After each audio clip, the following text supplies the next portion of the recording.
All right, 5, 4, 3.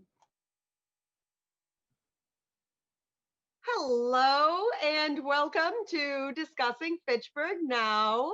I'm your host, Sam Squailia, and we are bringing this to you, to your computer screens and your TV screens, thanks to FATV and the Workers Credit Union's virtual studios.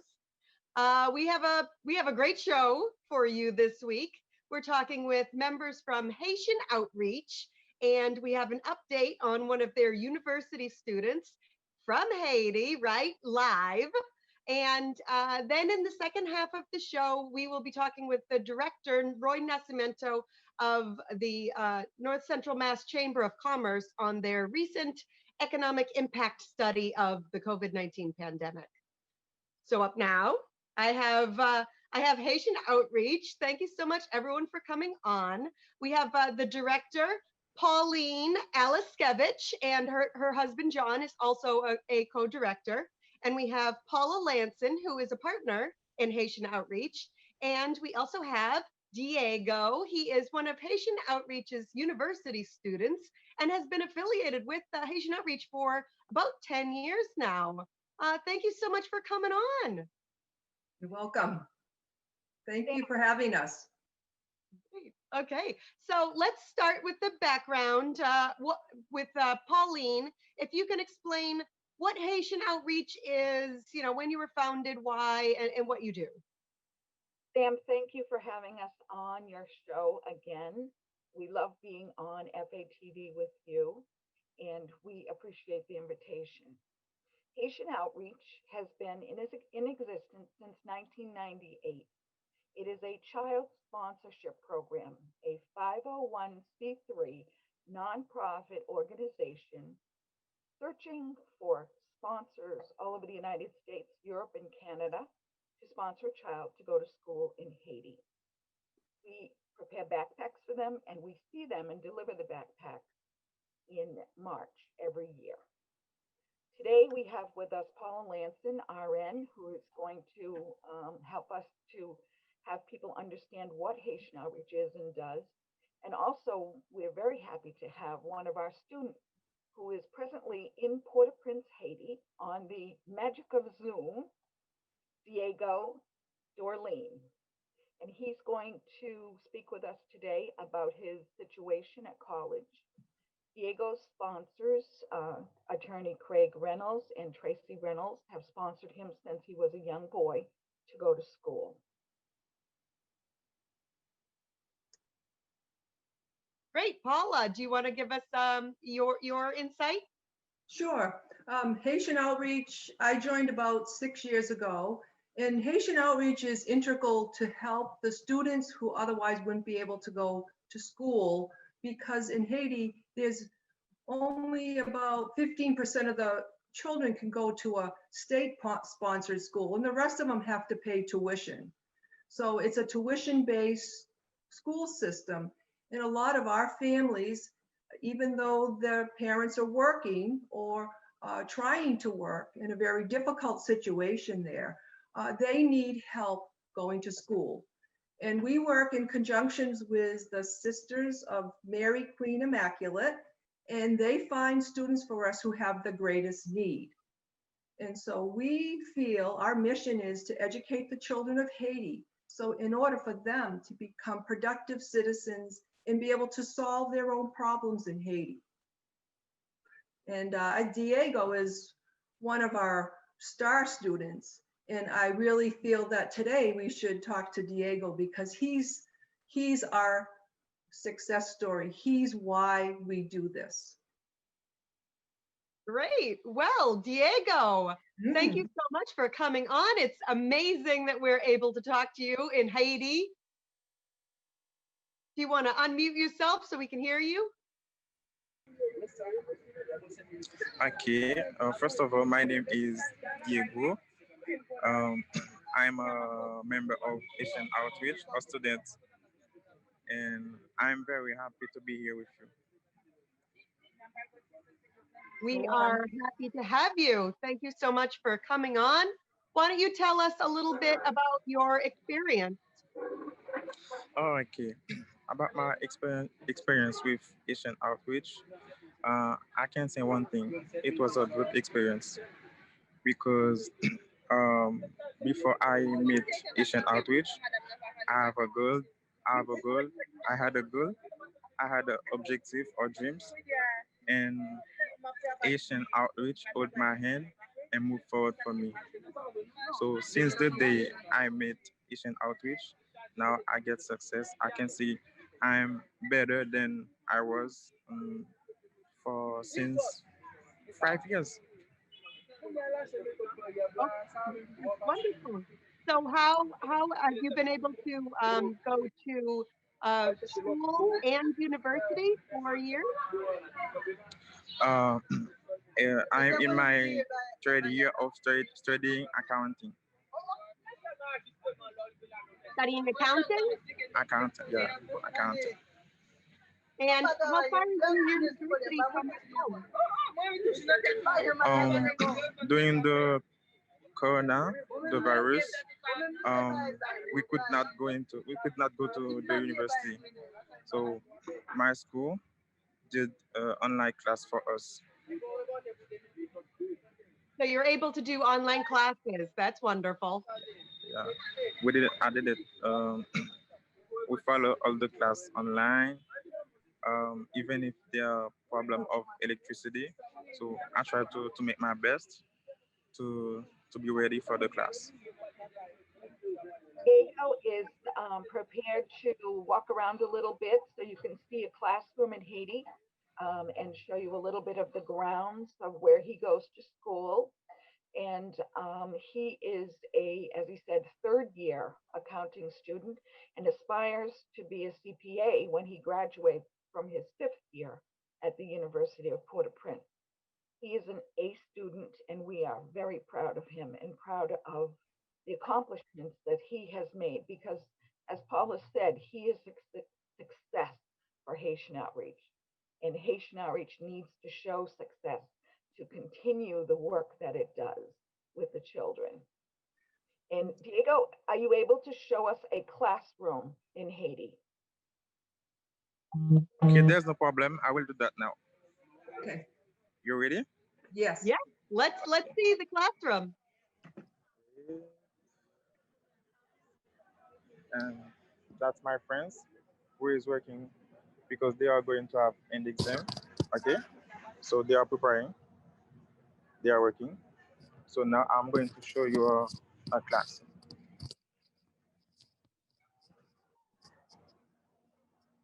That's the yard. That's the okay. They are going to have exam, so they are working. In every class that you come in, you just find student working. They are preparing for the exam. So Preparing Because students, for when the exam. exam, yeah, they are going to have accounting exam. So it's not okay. That's the student.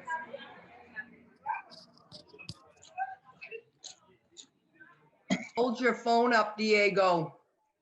Okay. Hold your phone up. That's right. That's better. Okay.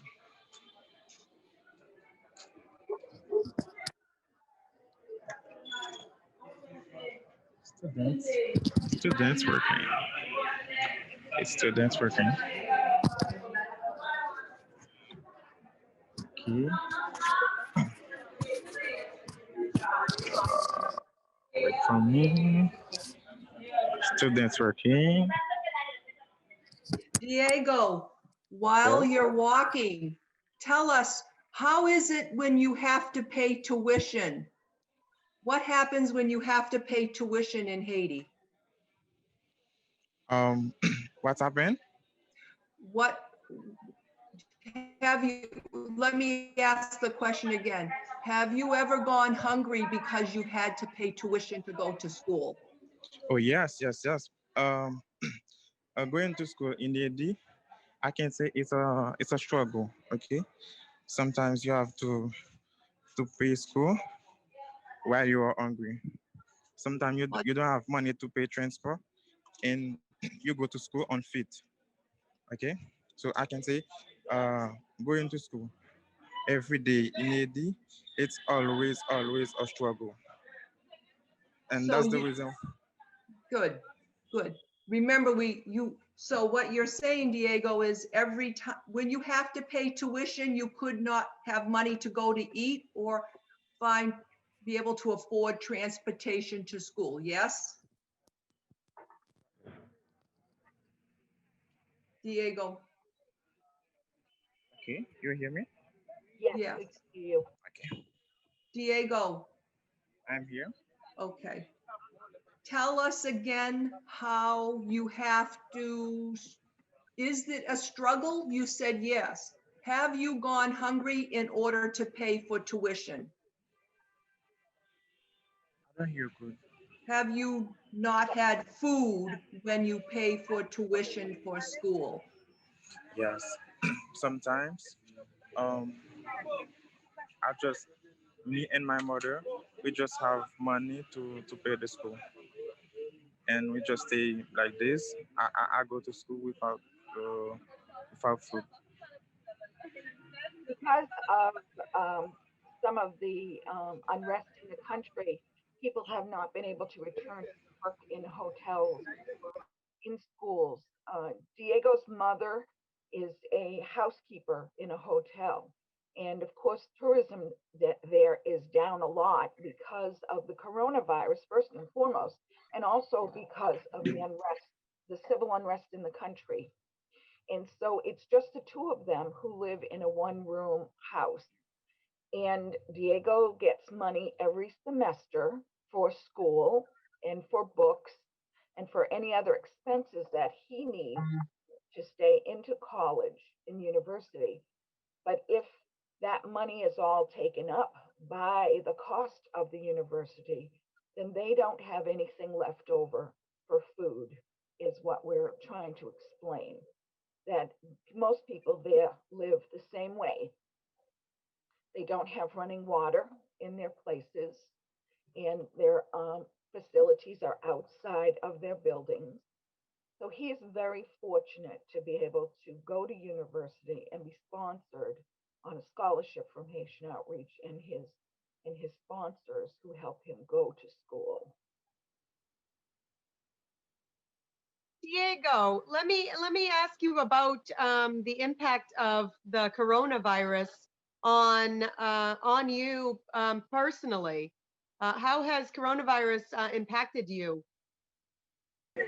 Um, During the coronavirus, it have a bad influence on me because I was so afraid. I was afraid for me.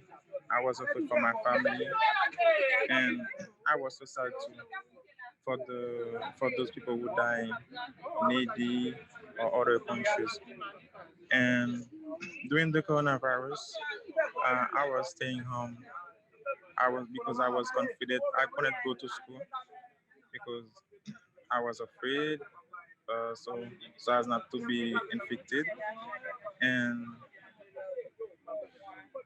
all I can say, it was a bad experience because when I'm watching TV, I saw people who dying, and I was afraid for my family. Um, how has coronavirus impacted Haiti a lot? Are a lot of businesses closed, or are people, impacted? I don't Besides, hear you good. Can you repeat for me, please? I don't hear you good. um, besides, besides yourself, how has the coronavirus impacted, the entire country of Haiti? Oh, okay, okay. Uh, it was it was sad, okay, because there was a lot of people dying in Haiti, and as you may know, Haiti is a whiskey country, so there was a lot of people who dying. during the coronavirus period. So now it's not so bad. So we are taking precaution so so as to so as not to be infected. You were able to start school again and do it remotely online? I'm able to. School, university. You were able to do your university You online? you want to see it? Huh? You want to see the university? What did we just see? What were those classrooms? Is that your university? Yeah, it's my Yeah. university. Now I'm in the yard. Yeah. So But you're able to do classes online? Yes, I'm able to get a class online. and they are also in-person classes. As you saw, all those students are studying for their end of semester exams. I did some research yesterday and saw that over 9,000 people have passed away from coronavirus in Haiti, and the population there is about 10 million people, give or take a few. Um, they've only had 233 deaths in the country, so very different from the United States. And if the coronavirus were worse there, it would decimate the country because they do not have the health care that we have here in the United States. And we're all waiting anxiously to get the vaccine so that we can be able to travel to Haiti. But I'm not sure how the time frame will go for the people in foreign countries to be able to have access to the virus itself. I think the other thing that people here in the United States need to understand is that there's no safety nets in Haiti. So in other words, if your family member becomes ill, you have money to pay or you don't have money to pay. There's no standard government health care. There's no standard government food stamps. There's no safety nets there at all. If you don't have money to eat, you don't have money to eat. If you don't have money to buy clean water, you don't get clean water. And I think the thing that which is hard for us here in the United States to understand is that that is the difference, huge difference when you're talking about a country like Haiti. Their situation has been made worse by the political unrest that has been happening in the country in the last couple of years. And so people, when they're told to stay home, they know how to stay home. They know how to hunker down and they know how to be hungry. And this is why we work so hard to get our children educated, is so that eventually they'll be able to have jobs in a stable political situation when the next generation comes along. Yep. Haitian Outreach has 300 students right now that it sponsors. And as of January 1st, we will have 20 university students, of which Diego is one. And he was actually one of our first to take on and help in university. We have some that are in 2-year schools, some in 4-year schools. We have a doctor who goes to school in Mexico on a scholarship. And we have business administration, nurses, doctors, all kinds of fields who in the future will assist Haiti to become a more economically sound country. And so Haitian Outreach does a lot of good work in Haiti by educating these children so that they can see around them and see the world the way that it should look, in the way that they want it to be. We try to do this one child at a time by working locally here in the United States, in Massachusetts, but thinking globally. We work in the Twin Cities of Fitchburg and Leominster. We have a lot of support in our cities and across the country. And we think globally because in the United States, we are so fortunate to have so many resources here and so many things available to us, whether it's St. Vincent de Paul that'll give you food, or a soup kitchen, or shelters. Those are available to Americans and to immigrants that come to this country. But in Haiti, there is nothing provided for the people. If they are poor and unable to work or unable to get an education, their life does not change. And over the years, Paula and I did a little study this year. And since John and I have been working on Haitian Outreach, we've had at least 20, 28, 29 students graduated. We didn't start taking the statistics until 2017, and we started in 2013. So we're trying to keep better statistics now of what the work that we do. And these children who are successful, someday, maybe, if God wants, one of them may be president in Haiti and may change the country. And we recently had a story about a young man by the name of Jeff that Paula wrote, and he is quite the character. And who knows, maybe he or Diego someday will be president in a third world country. What do you think, President Diego? Do you like the sound of that? That would be great because I know exactly what if I was a president, I know exactly what would be changed because I exactly know what people are living in Haiti, how difficult the life can be in Haiti. Growing up in it, you should know. So, Diego, how many of your friends or your family want to go to school or want to attend university, but can't afford it? Going to school in Haiti, I can say it's a chance.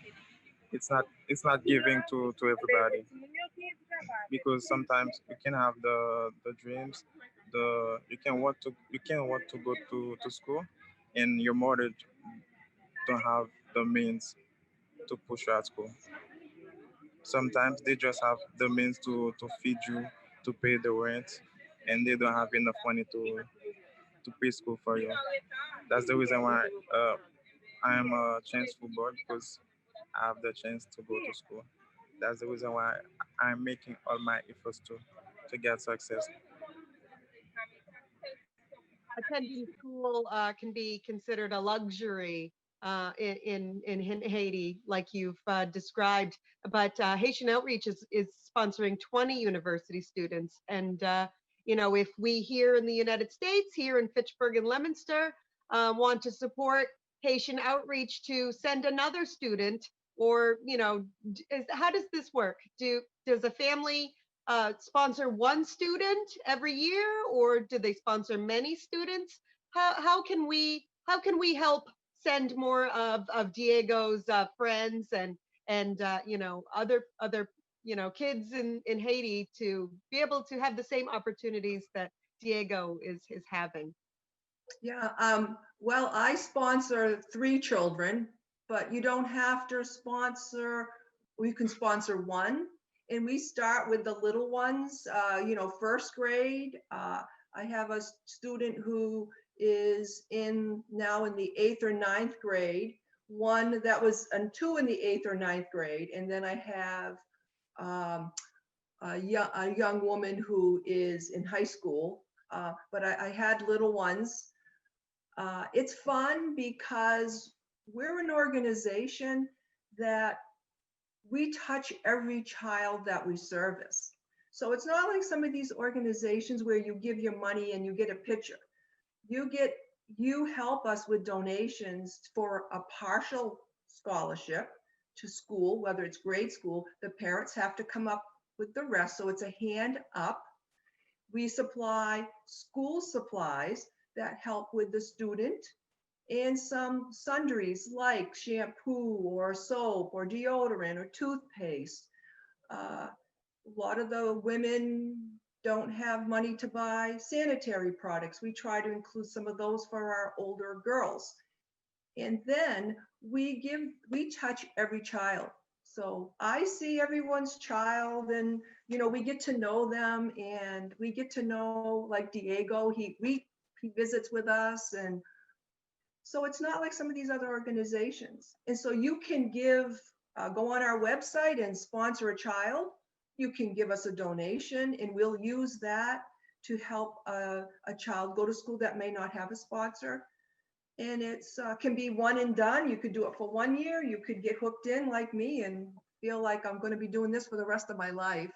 But it's worth it when you see students like Diego who have learned English, whose mother has sacrificed, and who want to go to school. They want to go to school. It's like Christmas for them. They want to go to school. They want to learn. They beg us to send them to school. Pauline, you have any other stories? I would just say that we can use as much help as we can get. And you can go to our website at www.haitianoutreach.net. All small letters, no spaces. Hit the donate button, and you can create a little account and use PayPal and your credit card. And all donations are greatly, greatly appreciated and accepted. You can sponsor a student there. You can just make a donation if you'd like to help us, because we are going to be launching a new program starting in January to help feed the children in our schools. It's going to be called Larry's Food Fund, and we will work here in the United States to put funding aside to be able to start a breakfast program in one of our schools. We have 6 schools that we go to. There are 10 schools in our system that the sisters run and do a marvelous job. One of the schools already has a breakfast program, and our hope is to be able to get some funding to start a breakfast program in a second school so the children can at least get a meal in the morning. They'll start with the little ones, and the sisters will choose the most needy students to give a bowl of rice or a bowl of oatmeal so that these children can have food to eat. So go to our website, see what we do, donate to us. Your money goes directly to Haiti. We are an all volunteer program. No one makes a big salary. No salary. No salaries. No salaries. We do it because we love the people of Haiti. And students like Diego and Jeff and Jonathan and I don't know, anybody of the students. I'm trying to think of them all now as they rush through my head, but all of the students that come to us and we see their progress really makes a difference. And also, we're very thankful for all the people that help us. And I just want to say that people like FATV, who's giving us a public voice, and St. Bernard's Parish has come forward with support for our mission for many years, and their generosity is beyond compare. And also our sponsors have faith in us that we're going to do what we say we're going to do. And for the children in Haiti, that they're going to learn and grow. And then we have volunteers that do this heavy lifting for us. We have volunteers that, like Rich this year, who helped me with all the bins and tied them up and stacked them up. And there's 100-pound bins that God knows I can't do anymore. They do the heavy lifting for us. And then Pauline and John are just great leaders. Pauline, I've known her for many, many years, and she does a great job leading us. And then we have real legitimate people, a lawyer, a money person. We have Janet the lawyer and Mariel who deals with every penny. And we have Rosemary who buys things. And then we have Christina and myself, and then we who do backpacks along with our newest member. So we just, have great volunteers, and It all works, doesn't it? It all Yeah. works. I just wanted to ask Diego if he has anything else he would like to comment before we close out the show. Yes, I have something. Um, since the day I met Haitian Outreach, I understand one thing. His philosophy is to to hold your hand and move forward with your dream, with your goals. Because before I had a dream, and now Haitian Outreach helped me get success in that dreams. So that's the reason why I pray God every day to protect all the people who administrate that program. So as that work can continue, and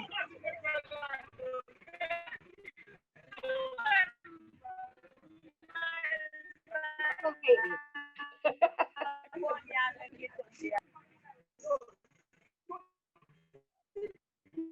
Well, thank you so much, Diego, for coming on the show and telling us your story and giving us a tour of the university. I think it really helps us here in the United States to understand, your situation and, the situation of your friends and your family, to really understand what kind of an impact that we can make on your lives just by sharing a little bit of our abundance of resources. Really. Thank you so much. And thank you, thank you. Pauline and Paula, for coming on. And thank you for the work that you do to, affecting people's lives, truly affecting people's lives and helping give kids educations. I mean, there's not much better goals than that. Mhm.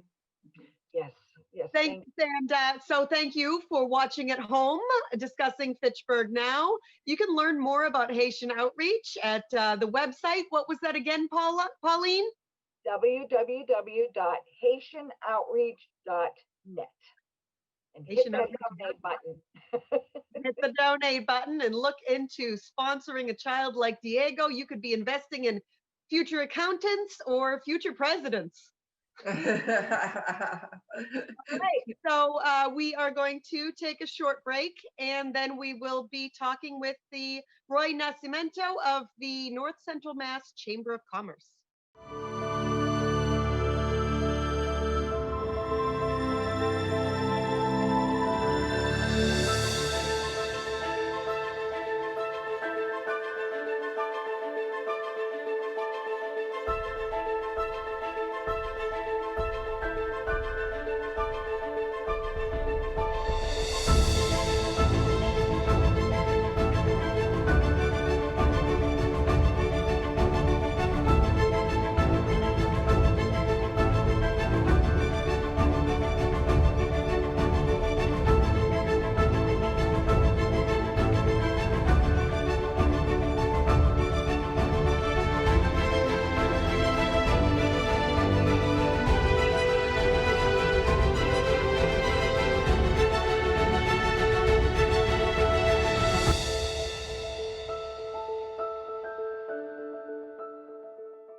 And we're back on Discussing Fitchburg Now. I'm your host, Sam Squailia. Thanks to FATV and the Workers Credit Union Virtual Studios, we have the opportunity here to speak with Roy Nascimento of the North Central Mass Chamber of Commerce. And what we're talking about right now is a recently conducted survey, or the results of that survey, of economic conditions in the North Central Massachusetts area, and particularly due to the coronavirus pandemic. So why don't you introduce that study that was taken in March and just recently, what was it, in October, November? Correct. Because first of all, Sam, thank you for inviting me to be on your program. We appreciate the opportunity to talk about the survey, and always like the opportunity to talk about the chamber as well. So thank you very much for the opportunity. As you mentioned, we did this survey when the pandemic first hit in March. We did a survey immediately to our members and to the business community to kind of find out immediately what kind of the impact were and so we could kind of develop a response and know how to respond and help our businesses. And it was a very simple, informal survey. There were only about 6 questions, open-ended questions. And we decided in October that it made sense to do another survey. We wanted to get back out there and dive a little deeper and get a little bit more data on the impacts and see what the continuing impacts were to the pandemic now that 6 months had passed. So we conducted another survey, and we had a very good response. We had about 250 businesses that responded from throughout North Central Massachusetts, including many in Fitchburg. We had a lot of businesses in Fitchburg that responded. And so it was a really good sampling of businesses, and businesses of all sizes. We had a lot of larger businesses in North Central Massachusetts that responded. But many of the businesses that we have here in North Central Massachusetts are primarily small businesses, small and mid-sized businesses. So those were the bulk of the businesses that responded. About 75% were small, what we would define as small businesses. And the survey results were really very helpful, very informative. And I need to mention, first of all, and acknowledge our partners. We partnered with several other regional groups, the Montechusett Regional Planning Commission, New View Communities, and the Mass Hire North Central Workforce Board were our partners. And then I also have to acknowledge, a number of other groups. There were a lot of communities. Most of the communities in North Central Massachusetts, including the city of Fitchburg and the city of Leominster and the city of Gardner, partnered with us on the survey and helped distribute the survey to businesses. And there were other organizations as well, like Center for Women in Enterprise and Fitchburg Redevelopment Authority, Making Opportunity Count, and Reimagine North of Maine. All of them helped share the survey and helped with getting responses. So I need to acknowledge and thank them for their help in getting the survey out there. I also want to extend my thanks to you and many others that helped share the survey. I know you shared the survey out with your network. And I want to thank all of the businesses that responded to the survey. And the results were really very eye-opening, really validated what we already knew, that a lot of businesses are still hurting from the pandemic, and that there's still a lot of supports that are needed to help businesses and organizations get through this pandemic. Delving right into the results. One thing I was surprised about was the survey result of businesses that are fully open versus fully closed versus partially open. And only 4% of the businesses that responded said that they are fully closed. And of those 4%, the majority of them report that they are not likely to reopen. Mm-hmm. Yeah, that was unfortunate. That we did have it was 3.63% that responded, just under 4% that responded that they were closed for business, and the majority of those are probably not going to be reopening. They responded in the survey. However, the good news is that about 50% were completely open, and another 45%, almost 46%, were open, but in a limited way. So they maybe have workers that are working virtually from home, that kind of thing, or may not have full capacity, be open, complete capacity.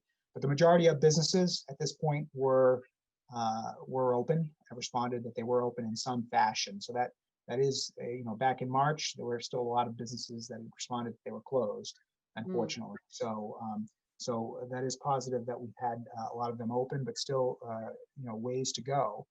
And the other question we asked was how they were impacted, and there were a number of questions, and pretty much across the board, no surprise that 65% reported that they had their operations impacted. So everyone has been impacted, pretty much by this pandemic. We had others that impacted that they have lost business. They've had to cancel events, projects. They've had to shift their operations online. 26% responded that they had their hiring was impacted. So that's a big kind of theme that we saw as well, that a lot of employers were still having challenges, getting their workforce back in, or being able to find and recruit qualified skilled workers. A lot of people have just dropped out of the workforce unfortunately, because of COVID, either because of health and safety concerns, or maybe because of childcare issues, or they may have an adult that they're caring for, like an older adult. And because of those reasons, there's, again, we kind of dived in a little bit and asked some of these questions. So those were the kind of the typical responses. Yeah, so 65% of businesses lost revenue year over year compared to 2019. And a quarter of those that have lost revenue lost over 50% of what they've of their 2019 revenue, right? Correct. So that was, I think, one of the most shocking numbers to me personally, was that I think one of the questions we asked was, how long do you think you could last? How much cash flow and reserves do you have to stay in operation? And I was shocked that 25%, so that's 1 in 4 businesses, responded that they had 6 months or less in terms of cash flow and reserves to keep their doors open. So that was really shocking to me. Now, on the other hand, there were businesses that said that they were fine. Some businesses responded that it hasn't impacted their operations. Some have increased. A small percentage responded that they have actually seen an increase in their business because of COVID. What we've seen and what the results of the survey show is that it has impacted businesses in different industries different ways. So some industries have certainly been impacted more than others.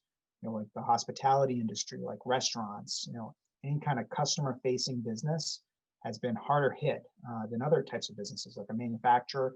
And certainly there are some manufacturers that have been impacted, but then there are others that, if you're a plastics manufacturer that's in the medical device industry, and you're developing products that are used for ventilators or for syringes and things like that used in the healthcare industry, business may be out for you.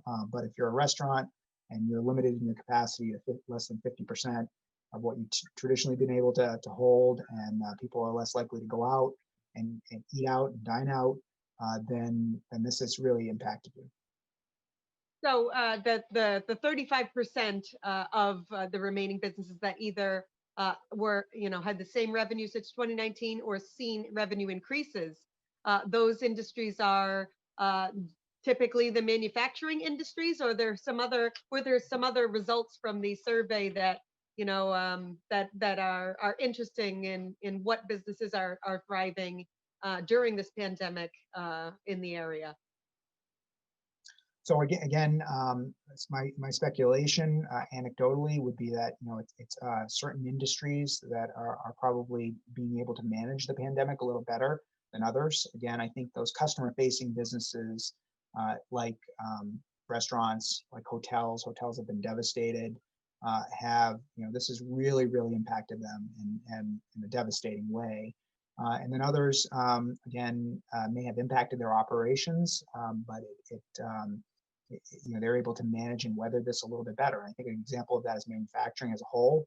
Now, again, no disrespect to some manufacturers. I know there's some that may be having a tough time because of what they manufacture. But in a whole, I think the manufacturing industry's been doing a little bit better than as compared to restaurants and hospitality and those. One of the other interesting results from the survey that I often get asked about is we had a question in terms of asking, how much of the workforce is working face-to-face, in the business, and how much is working remotely. And our results differ from other regions. And I think that's because of the nature of our workforce and the nature of our economy here. We have our 3 largest industries and I should back up here a second.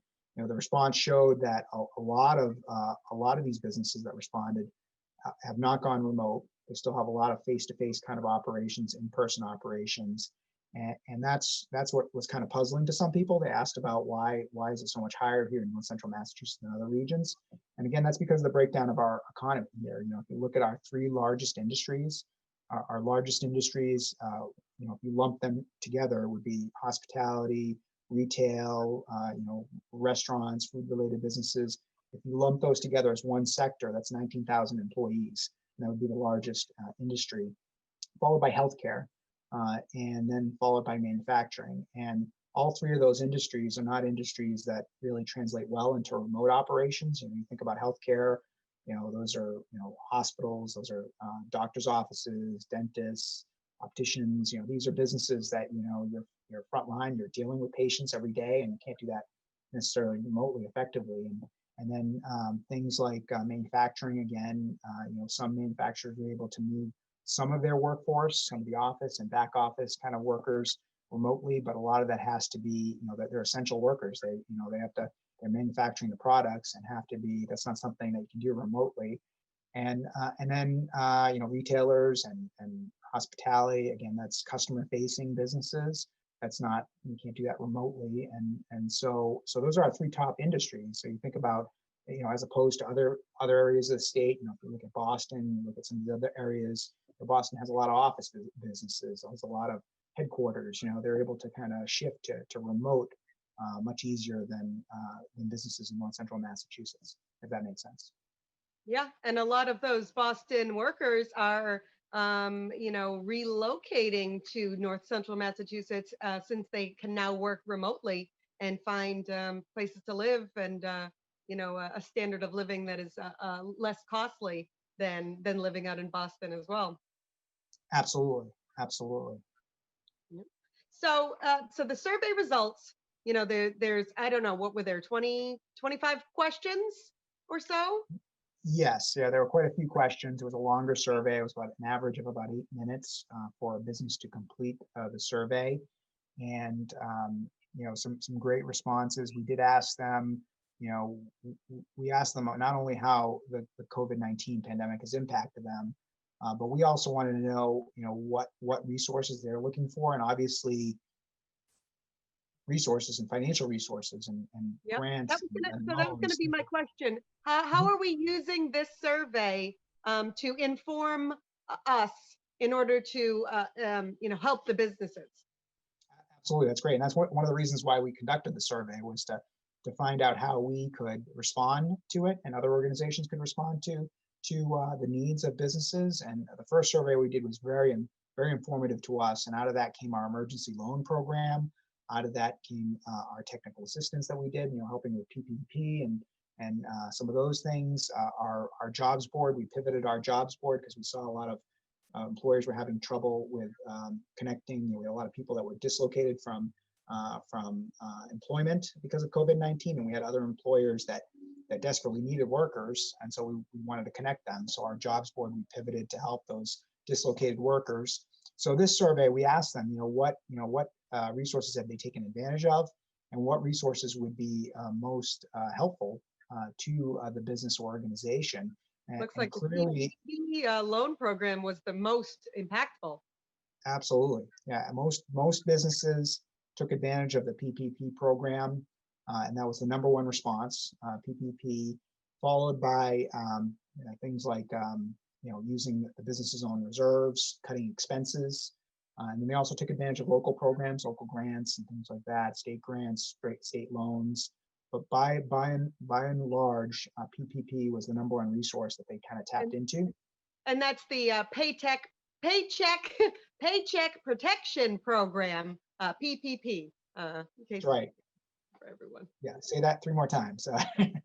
And one thing that businesses noted, like when they were asked in one of the questions, how can we help you? It was mostly help us getting the word out to our customers, right? Correct. The #1 response was marketing. Kind of marketing, social media, and I view that as I interpreted that as they want customers through the door. And we asked them, beyond financing, what could we do? And that was the #1 response, was communications, marketing, social media. So they're clearly looking for help with getting customers to come through the door. It's a whole new world we're living in now, and they're trying to adapt to this new normal, and are looking for that kind of assistance. So it's been very helpful for us. Since we've done the survey, we've already started kind of trying to respond to that. We've been doing a lot of marketing. We have our marketing arm, Visit North Central, which is traditionally kind of focused on destination marketing, trying to market towards tourists and groups. Well, right now, we've had to pivot, so we're using those resources in the marketing, and instead of trying to attract visitors and groups, and no one's traveling, and we don't want people traveling right now because of the pandemic, we're instead using those resources to market. We believe recovery starts locally, so we're trying to get residents, consumers locally within Fitchburg, within Leominster, within North Central Massachusetts, and within a 50-mile radius to shop local, to buy local, to bank local, to eat local, to support Let them local. know how to shop local, to let them know what we have and where to get it. Absolutely. So we've been doing a lot of marketing. We've been doing some digital campaigns, social media. We've done some sponsored content. We've done some new, we did some stories on our website, Visit North Central website, geared towards the new normal, kind of encouraging people. Normally we'd be trying to get doing sales missions and trying to get tourists out here because there's an economic impact. Now we're trying to get residents out, and we want them out safely, buying locally, and especially now during the holiday season. So we're doing a lot around the holiday season. A lot of these businesses that have been impacted, the restaurants, the retailers, the hospitality businesses, this is typically a busy time of year. I think it's well known that retailers, typically a lot of their sales are during the holiday season. Hospitality as well. A lot of Christmas parties that typically take place. A lot of family gatherings, things like that need caterers or need a venue. Restaurants, very busy time of year for them as well. So this has really been a challenge for them. So we're trying to encourage people to get out safely, support these businesses in a lot of ways they can do that. And so we've been writing articles, doing ads, posting stuff on social media, a lot of different things geared towards encouraging kind of that shopping local, supporting local. We've always been big believers, we're a Chamber of Commerce, so of course, big believers in the support local movement. But it really takes on a new urgency right now with the pandemic. Really, a lot of these businesses are facing an existential threat right now, and in my opinion, this is, and if we want them around after the pandemic, right now is when it matters the most, and we have to really get out there and support them. Well, thank you so much, Roy, from the Chamber of Commerce, from coming on. I know that you have another appointment to attend. If you could just close with letting our audience know at home how they can learn more about the Chamber of Commerce and follow kind of what you're putting out for businesses, those helpful for businesses and helpful for residents to learn about the businesses. Thank you. You can find out about the Chamber on our website. It's probably the best resource in our social media. Our website address is northcentralmass.com. Again, northcentralmass.com. And then we're also very active on social media. We have a very large following on Facebook, Twitter, LinkedIn. You can find us on any of those platforms. And our marketing website is visitnorthcentral.com. So that's another website as well. And they can also reach out to us by phone, calling our office or visiting our office. And Sam, I got to thank you for everything that you do, and I thank you for having us on today to talk about the survey and for all your support. Absolutely. Thank you, Roy, for exemplary leadership at the Chamber of Commerce. I always love to have you on. Come on anytime. And thank you for watching at home on Discussing Fitchburg Now. We'll see you on the next show. All right. Thank you.